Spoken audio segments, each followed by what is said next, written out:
Hello everyone, welcome back to my YouTube channel, and today I'm going to be giving my match predictions for week 6 Premier League fixtures. And what did we just see in week 4, week 5 Premier League fixtures? We saw some incredible games, some incredible results. We saw Erling Haaland score back-to-back hat-tricks at the Etihad. We saw Liverpool somehow majestically win 2 games in a row, one of them 9-0. We also saw Arsenal not once but twice get 2 results, winning 2-1 against Aston Villa and Fulham, when it looked like times in the past, if they conceded the goal, they didn't have the mentality to pull through and win the game. So let's see what happens in week 6 Premier League fixtures, and I think we're going to have more of the same. We got the Merseyside derby between Everton versus Liverpool, and we know this is always a fierce contest with 2 arch rivals facing off each other.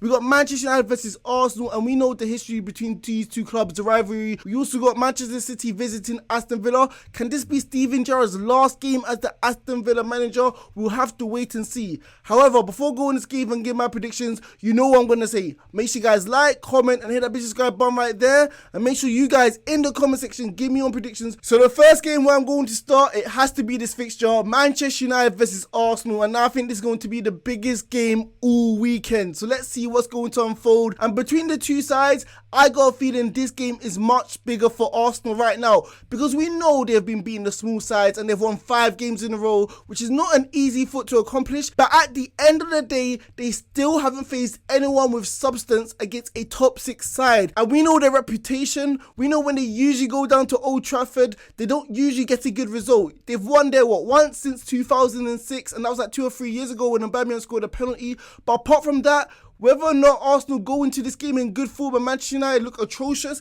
it doesn't matter. Manchester United always get a result at home against Arsenal at Old Trafford. And going in this game, Arsenal fans must be filled with hope and belief, because times in the past, they've shown them they don't have the mentality and the grit to pull through games. But in the last 2 fixtures or so, I know against unworthy opponents compared to Manchester United in Fulham and Aston Villa, but at the end of the day, their heads didn't drop and they literally scored in response when the other team scored. So literally, Arsenal are showing something which they have not shown in the past, because they have lacked that sort of belief. So going in this game against Manchester United, when we know the Manchester United fans and the players are going to be up for it, compared to the last game they played at Old Trafford against Liverpool, we know they're going to be relentless, and Arsenal can easily get blown away within this game. But Arsenal must show that same fight, that same spirit which they have showed in the last couple of games, and potentially they could pull through and get a result.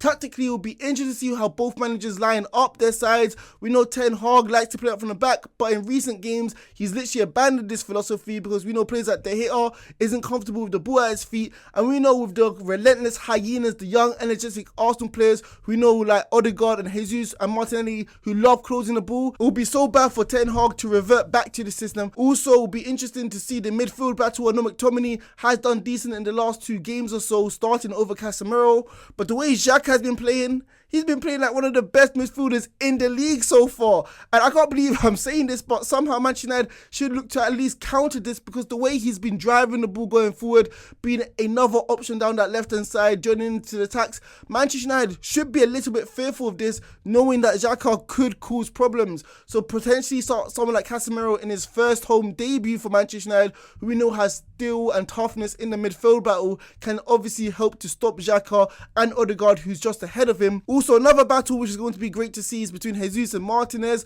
Obviously, Martinez has been showing signs that he's been doing very well this season in the last 2 games or so, because he's had back-to-back man of the match performances, proving some doubters like me wrong yet again that he can survive in a centre-back pairing, although he's undersized. And you know what? Going this game, I know Jesus has been in fine form and has shown that on a technical level, he's very sound and a lot better than we once thought. But at the end of the day, I think Martinez's aggression and physicality, it will suit him, because obviously Jesus is not of a stature of a player like Welbeck or even Ivan Toney when it comes to size. So going this game is going to be fairly interesting. It's going to be very tough to call a winner. And if Arsenal win this game, imagine the confidence boost it will give them for the rest of the season. It will give them that belief not only that they can win games on a beautiful manner, but they can also beat tough opponents away from home. So going this game, I don't think Arsenal will win. I don't think Manchester United will win either. I feel like it's going to be such a big ask and jump for Arsenal to win at Old Trafford, when we know they have not been able to do that in recent years or so. So going in this game, I'm going to be predicting a score draw A 2-2 thrilling contest. So the next game I'm going to be predicting is Everton versus Liverpool, and what an exciting thrilling contest we have. A Merseyside derby which rarely disappoints at Goodison Park. And going into this game, I know as a Liverpool fan, I should be encouraged. I should feel confident winning back-to-back games against Newcastle and Bournemouth, combining scoring 11 goals. It looks like we're playing magnificent football. But if we really watch the games, especially the game against Newcastle, you would have thought to pause. You'd be thinking, it's not vintage Liverpool. We aren't playing like we have been playing in the last few seasons or so. We're missing key players. Key players are injured. Key players are suspended. And it looks like right now we're just not up to the races. It took us a last gasp winner against Newcastle when in recent years we would have beaten them by 3 or 4 at home easily. So going into this game against Everton, I'm not expecting an easy win. In fact, I'm expecting completely the opposite. And I know what you're saying. Everton, they're still yet to win a game at home this season. Under Frank Lampard, they have been mediocre at best, and this is one of the worst Everton sides we have seen in recent years. But the way certain individuals have been playing, like Gordon, showing his party piece, going down the left-hand side, playing as an inverted left winger, scoring goals, and the way Liverpool have been vulnerable down that right-hand side with Trent and Gomez obviously being defensively frail at the moment. Everton can usually pinpoint this as their tactic, where Crystal Palace and Manchester United have had so much joy in the past. And also, we know Frank Lampard is going to go back to basics with his tactics. He's going to rely on the atmosphere, he's going to rely on the crowd's energy, and he's going to be building it up in the Everton players' psyche that this is a rivalry, this is a derby. We should be physical, aggressive, win the 50-50 balls, make sure that the Liverpool players really feel them and not hesitant when making a pass, because there's going to be a tackle flying right there. So Everton, they should really be buying into this format, because teams in the past, like I said, away from home, Liverpool have been struggling against this sort of style of play. We saw it in the opening day of the season with Fulham. We saw it the game against Manchester United away from home, and both teams had great success picking up points against Liverpool. Liverpool have been frail. They've been known to concede first because they have been complacent and lacked concentration. So if Everton can especially build momentum in the first 15-20 minutes, I think they could get a goal and can really shock Liverpool. But at the end of the day, mentality monsters. I believe in Klopp, I believe in Liverpool, and I just feel like the way certain individuals for Liverpool have been playing quite well with Ellie and Firmino, which I think Jurgen Klopp should not replace Firmino for Núñez, because Firmino has been playing extraordinary at the moment. I think Liverpool will win. We showed character against Newcastle, coming back from 1 goal down to win 2-1 in the 90th minute. And I just think we're just so superior compared to Everton. We should be winning no matter what. I'm going to go for a hard-fought contest, a 2-1 victory for Liverpool away from home at Goodison Park. So the next game I'm going to be predicting is Chelsea versus West Ham. And you know, this weekend, I just think we're blessed. Another London derby, Chelsea versus West Ham. Come on. West Ham just had their previous London derby against Tottenham and obviously picked up a draw. Chelsea losing their last game against Southampton 2-1 at St Mary's. So let's see who's going to be able to have the mantle to win this game in a fierce London derby contest. And going into this game, let me start with the home side, Chelsea and Thomas Tuchel. Thomas Tuchel, don't get me wrong, is one of the best managers in the world, but right now he is really struggling to find his best setup when it comes to this team, when it comes to formation and picking the correct lineup. When it comes to the formation, he's teetering between a stale, predictable 3-4-3 to a outdated 4-2-2-2 system, which is not getting Chelsea any joy whatsoever. So going in this game against West Ham, I think he's lacking ideas. He's void of them. I don't feel like he knows his best lineup, his best setup to really take the game to West Ham, who we know are going to sit in a low block and make it frustrating for Chelsea. So how are they going to win this game? I don't know, especially with players who are getting carried by the team who shouldn't really be started at the moment. Havertz really letting Chelsea down. Very lazy, not showing how good he is on the ball, not showing how much work rate he has off the ball. He's just been a carried member of that Chelsea side who should be dropped for Brozier, who showed much more in that game against Southampton in the last 15 minutes than Havertz has had all season.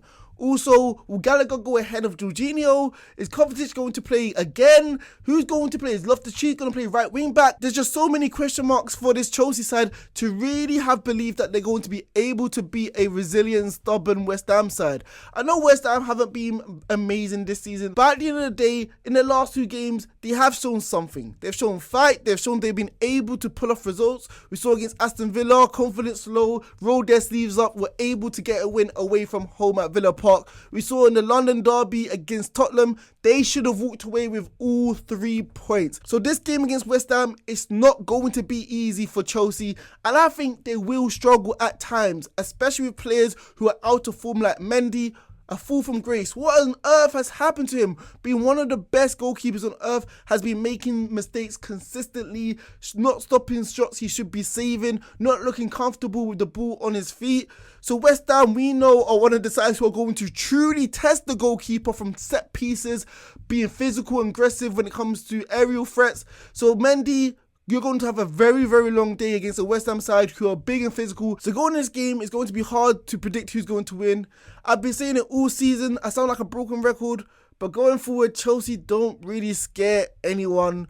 Even in the game against Southampton, not even at one moment I thought they're going to score to get equaliser.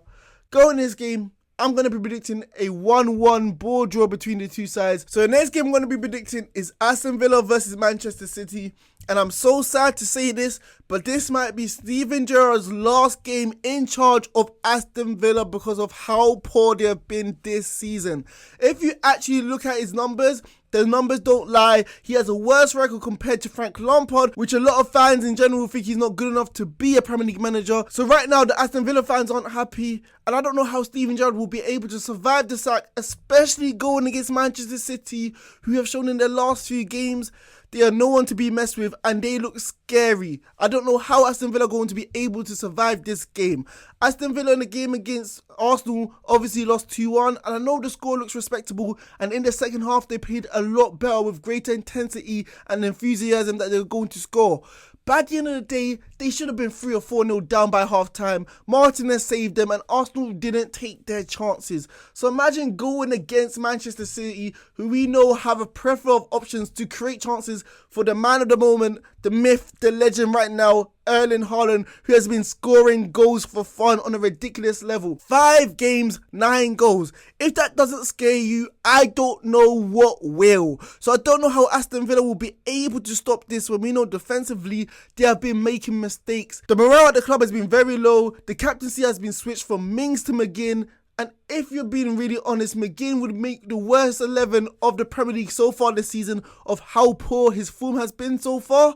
So Steven Gerrard, I feel like he's losing the belief of the players in the locker room because they're thinking, how on earth are you switching the captaincy? How on earth are you void of ideas when it's only the beginning of the season, when you're making erratic decisions so far when you should be composed and have belief in the squad? Going in this game, you can tackle it either ways, but you're going to lose.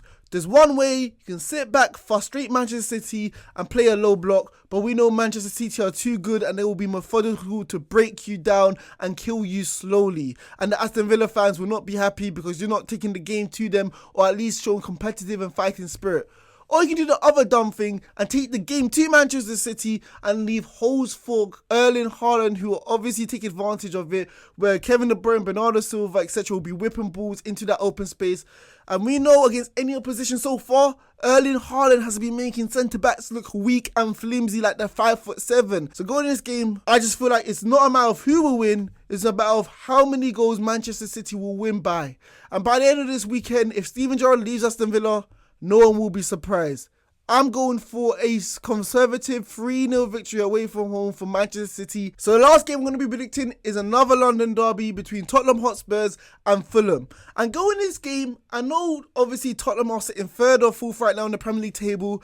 And what? They're undefeated, winning 3, drawing 2. And that looks quite nice. You're thinking, wow, they've been playing well. They've been doing decent all season.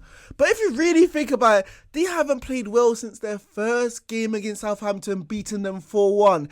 In fact, they've looked second best in some games. In the game against West Ham, where they should have really got battered at the London Stadium, but they were very lucky because West Ham weren't able to take their chances. The game against Wolves, winning 1-0 luckily. Even against Chelsea should have taken their chances. And I know most people are going to be saying it like this. Antonio Conte grinds out results, showing mental toughness, installing that into a Tottenham side who have been flimsy and fragile in the past with other managers, with Pochettino, Harry Redknapp, and Antonio Conte has ironed out these mistakes from his side. But at the end of the day, these mistakes will catch up to you. Not playing well will catch up to you, and there will be a team which will be able to punish you. And I can't believe I'm saying this, but Mitrovic, which obviously is at Fulham, is going to be the most dangerous striker Tottenham Hotspur have been facing all season. And if you give these chances to him on the plate, he will punish you. Ask Liverpool. Ask Brighton, ask Brentford. He has been scoring different styles of goals, pulling off to the back post, getting headers, 6-yard tap-ins, bangers. So if you Tottenham give him the space and the opportunities to score these goals, you will get punished. And Fulham are no slouches. They've been playing well all season. Even the game against Arsenal, scoring first, they would have been upset not coming home with at least a point. So going this game against Fulham, it's not going to be an easy contest. Fulham has shown that they can pull their weight within the Premier League and maybe be a sleeper for a top 10 finish, because they have been proving that was wrong, that they are no longer so far a yo-yo club. Tottenham have only shown to have one party trick, and that's literally to counter-attack and transition the ball with Son, Kane and Kulusevski, who have been proven to be one of the most formidable trio across all of Europe. But what happens when a team sits back and doesn't give you the space to venture off into? What do you do? And that's what Spurs have been struggling all season, like we saw against Wolves, only winning 1-0. And even against West Ham, who didn't really give you that much space, except for that one goal they did score, which was on their own goal. So going this game, I'm going to be predicting another surprising result. May shock you guys, but I'm going to be predicting a 1-1 draw between these two sides.